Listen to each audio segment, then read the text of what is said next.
All right, everyone. Hello. My name is Rishi. I head up the APAC Web3 team at Google Cloud, and I am here with Alon, the CEO and co-founder of SSV Network. I'm super excited to be moderating this chat. Distributed Validator technology, aka DVT, is at the pinnacle of innovation within our industry, and who better to talk about it than with Alon? So, along with everyone here listening, I look forward to learning a ton today from you. Let's get Thank into you. it. Thank you for having me. Yeah. Maybe we can just start. Maybe you can introduce yourself, a brief overview of SSB, and what problem you're aiming to solve over here. I'm one of the co-founders and CEO of SSV Labs, which is the core team behind the SSV Network. SSV Network is a decentralized protocol DAO governed. We develop the protocol based on distributed validator technology, which has the goal or the aim to create a decentralized infrastructure for staking on Ethereum, staking and native restaking. We've been working on that for a couple of years and launched fully on mainnet end of last year. So basically, fully on mainnet just shy of 5 months. And during those 5 months, we've managed to onboard the leading projects from the industry. We are very developer focused. This is the centralized infrastructure. And so we've managed to onboard really all of the leading projects that do staking and native restaking, from Lido, EtherFi, Pufferenzo, and others, Stater. And all in all, just shy of 5 months, SSV is now managing close to 700,000 ETH, which is just over 2% of the entire network, and growing pretty fast. And really focused on innovation around staking. Obviously, restaking captures a lot of that. We are very excited about its potential and its potential for DVT as well. And that's what we've been doing the past few years. That's amazing and amazing growth. Congrats on that. Thank you. Maybe for the sake of some people in the audience, maybe we take a step back. For individuals unfamiliar with distributed validator technology, could you explain what DVT is and how it operates? Yeah. So it started out as a research project by the Ethereum Foundation, probably around 3.5 years ago. We've picked it up as as a research for future technologies. We kind of collaborated with a few people in the EF to POC it and see if it's how difficult it is to develop and if it's plausible or not. And towards of early 2022, we kind of really shifted a lot of our focus to DVT because we saw this is a future for what staking should be and what Ethereum should be focusing on. That's well before the restaking world, and so that's kind of what our journey. DVT is really the marriage of two technologies. So it's on the one hand the consensus protocol, BFT protocol, and on the other hand, threshold signatures. It's all kind of married into this protocol, obviously with a lot of different bits and bytes, but in general, that's kind of the core technology. In its heart, DVT is what we call a decide sign protocol. So the consensus allows you to decide in a very fault tolerant and robust way, with all of the properties people are familiar with from blockchains. And then with threshold signatures, you can actually sign the piece of data you want. And so it fits perfectly into the staking paradigm in Ethereum, and actually it fits in a bunch of other use cases that we'll uncover in the future. But this is really the heart of SSV, of DVT, which is you have this clusters, we call them, basically groups of operators that collaborate and coordinate with one another using a consensus protocol, and then they sign for the validator all of the different duties. And basically from the Beacon chain side, it's not it doesn't really know what DVT is, and from the infrastructural protocol developer side, we can enjoy a much more decentralized infrastructure, much more robust one. And a lot of tooling goes into it, and so on and so forth. And so this is kind of the gist behind SSV. Got it. Okay, that's awesome. That gives a really good overview for people. So maybe the next set of questions will be more on the current landscape. So could you talk about the current competitive landscape for DVT and maybe identify the biggest challenges that the industry is facing, as well as Yeah. how I guess SSV sets itself apart from other players? Yeah. So there's a few other DVT developers. Actually, every one of them really kind of took a different route, I would say. And so you have SafeStake and Obol and others, and Diva, and each one of them kind of implemented DVT in a different way. I think what sets SSV apart is that is really two things. One is we're heavily focused on developers. This is the use case we chose to pursue because we understood that people, stakers, ultimately want to interact with some service that gives them access to staking. And so by kind of focusing on the developers that build those services, we thought and kind of now realizing that it's a good way of growing. And the second part is really this concept of zero coordination. So SSV is really at a point where if you want to run a distributed validator, you don't need to coordinate with anyone. You don't need to, pick up a phone and call someone. It's really an on-chain simple transaction that anyone can do. And that really gives a lot of utility to how people use it. And so it's very easy to set up. Even if you want to have like customized private setups, it's still very easy. It's a single interface that you can connect to hundreds of different operators. And so that's really what sets, I guess, the SSV apart is that focus. And I think that's why we're seeing a lot of that growth. I think it's very easy to use. It makes a lot of sense. It's very flexible. Yeah. Okay, yeah, that makes complete sense.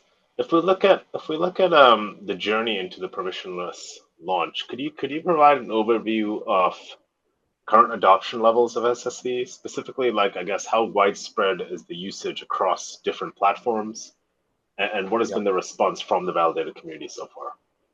Yeah. So we actually did a rollout, a complete rollout program for SSV. It started out very permission and all the way to complete permissionless. I mean, today SSV is really anyone can become a validator, anyone can become an operator. It's completely open. There's no restriction whatsoever to how you set it up or use it. And I think that progress, and before that, before the actual launch, we've put a lot of efforts in focusing again on developers and operators, giving out grants and working with developers to onboard them first to the testnet and then roll them out to mainnet. And I think that gave us a lot of experience and polishing the protocol and the different tooling around it. And so when the time was right and actually we launched it, it was a product that people can use and trust. And so the growth was pretty fast. I think that I would imagine like the first month, sorry, I think we already passed 2,000 validators or something, which is, times 32. So the Wow. pace of growth was pretty good, and it created this wave of confidence that other developers could come and build on top of SSV. So we definitely see that everyone knows what DVT is. Most of the developers I know already running validators on SSV, and then now it's really about scaling. So we have developers coming in and putting out, let's say, 1,000 validators, and then seeing performance, seeing the operational overhead, seeing how everything fits together, and then they continue and upload. We have developers with many validators and developers with few. So it's very, very flexible in that sense. And I think the adoption is really, really good. I think people want the centralized infrastructure, and together with what the SSV DAO committed to, which is actually accelerating adoption for DVT, we have also introduced an incentivization program specifically for DVT for SSV, where it really kicks and kind of accelerates adoption, which is very good. I think that's this type of combination with new technology and incentives is, if you kind of apply it right, it creates a lot of adoption and gives the opportunity to shift really the behavior of people. And so that's why I think what we're seeing now. I wouldn't be surprised if we crossed a million ETH by end of year. Wow. Actually, wouldn't be surprised if we crossed a 1.5 million ETH by end of year. And so de facto, I think DVT and SSV are growingly becoming a prominent infrastructural component of Ethereum, very much so like data availability and L2s and others. It's a supporting protocol for the Ethereum ecosystem, which offers a lot of benefits. And with this significant uptake that you're seeing, are there any particular regions or sectors that you are seeing drive more, or is it everywhere? It's everywhere. So we have really users from everywhere. I would say that a lot of education is still needed. A lot of the different setups we're seeing is still using DVT in the legacy mine. So decentralization and best practices are something that needs to be continuously worked on. And so that's one of the challenges we're focusing on. How do you set up clusters correctly? How do you maximize the value of SSV? How do you actually do things in a collaborative way, which is previously wasn't really available? So all of those types of things, I think that's kind of the focus. So we want to scale it up, but we also want to scale it and kind of maximize the value we think DVT has. Yeah. And the more you see traction, the more it becomes obvious for other protocols that can rely on the technology and use it and so on and so forth. So the pace of adoption is pretty significant, I think. Definitely something we're happy about. Awesome. As we see the trend of restaking kind of take off, would love to hear your views on it. And we've come across terms like distributed native restaking. Could you explain what exactly this means and how it relates to DVT? So restaking is very interesting. So for two reasons. One is the obvious one, which is restaking unlocks new ways of using your existing capital. That's something that everyone knows about. But the second part is that it really reshuffled and reignited competition around attracting ETH for different protocols. And so you see the emergence of really big protocols, LRTs, like EtherFi and Renzo and Puffer and others managing to attract millions of ETH. And so that's really changed the dynamics of the market. And again, because we're heavily focused on developers, the more developers you have which are successful, the better it is for us and for everyone. And so really since January, we've been heavily focused on bringing those developers in. And so for us, it was really, really interesting to see that native restaking is one of the major catalyzers of new ETH in SSV. And I think that will continue throughout the year and probably in 2025 as well. And so those dynamics of competition and new capabilities coming in really kind of reshuffles the market. And that's exactly what a platform like SSV needs, because the more developers you have that could potentially create something big, and you are focused on developers, the more potential you have for your platform to capture that value and give value to the ecosystem. And it goes hand in hand with education. I mean, if we have a lot of LRTs that from day one started developing on SSV, and their way of using SSV is very different than legacy pools and so on. So Okay, I think that's super helpful to understand, actually, an interesting insight. I think it would be prudent for us to talk about risks. So would love to understand, using SSV or even DVT technology as a whole, like what are the risks? Should everyone be using it, or is it not a good idea for a certain cast of people and so forth? I think that adoption should be slow but steady. I think that it wouldn't be prudent or helpful to have SSV with 50% of Ethereum stake tomorrow. That's not something that would be wise to do. I think the risks are, as always, with adopting new technology. It takes time to kind of polish out protocols and make them bulletproof. And so obviously you make all of the everything you have, you put it before you launch it, audits and obviously work and so on.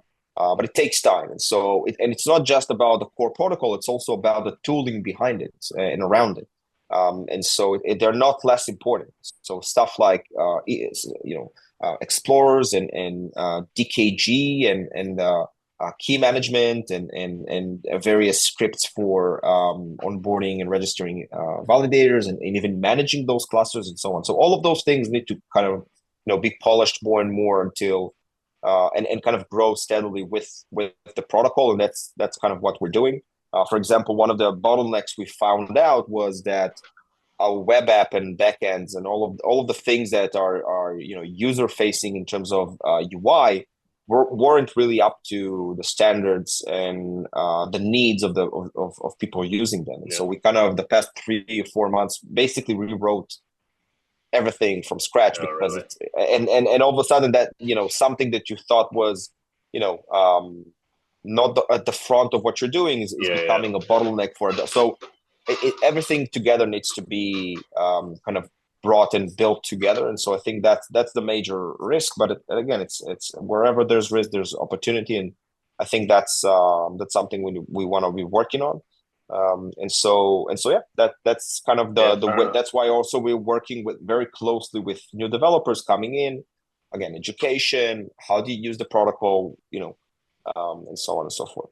Yeah, fair enough. I can see that happening. Okay, so why don't we go back to SSV on that particular side and maybe discuss the kind of strategic kind of direction and future developments that you guys are planning. Maybe some key initiatives you're focusing on in the future, and specifically to SSV. Yeah. So SSV is heavily focused currently on developers that they do staking and native restaking.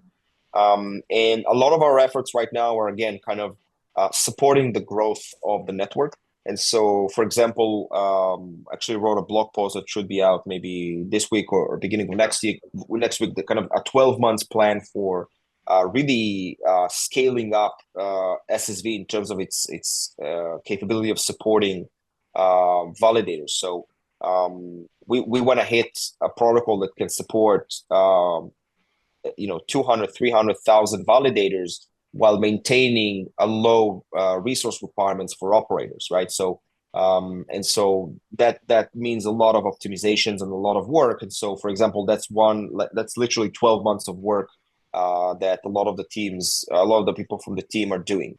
And other optimizations, again, around tooling and stuff like that, and onboarding those users, supporting users that want to do very, very large amount of validator management on SSV. That's not something we thought was a problem, and now we do see that. If you are a developer that uploads 5,000 validators, all of a sudden gas costs, network costs, interaction with the contract, all of that becomes even more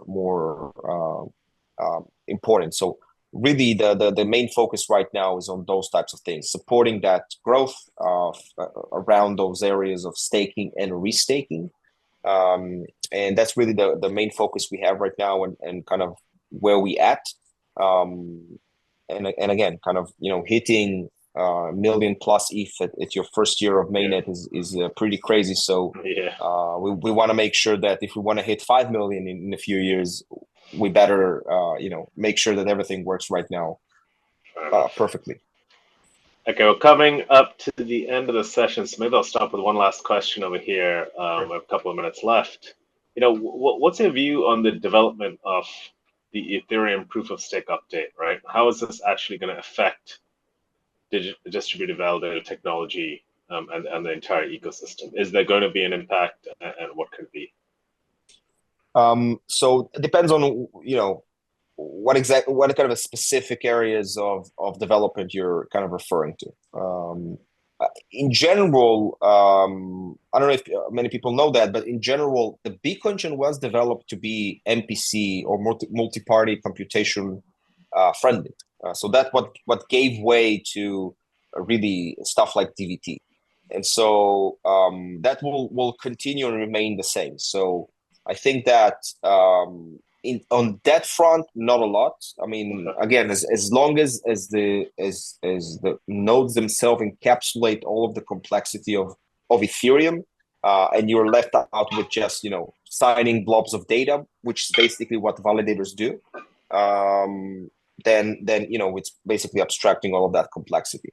I will say that there are other areas that might be interesting for DVT to kind of go and do, which are not core Ethereum stuff. I mean, we are seeing a trend where Ethereum focuses on being the settlement layer and kind of tries to outsource everything else to teams, which I think has a lot of advantages, has some downsides, but a lot of advantages. It really accelerates innovation.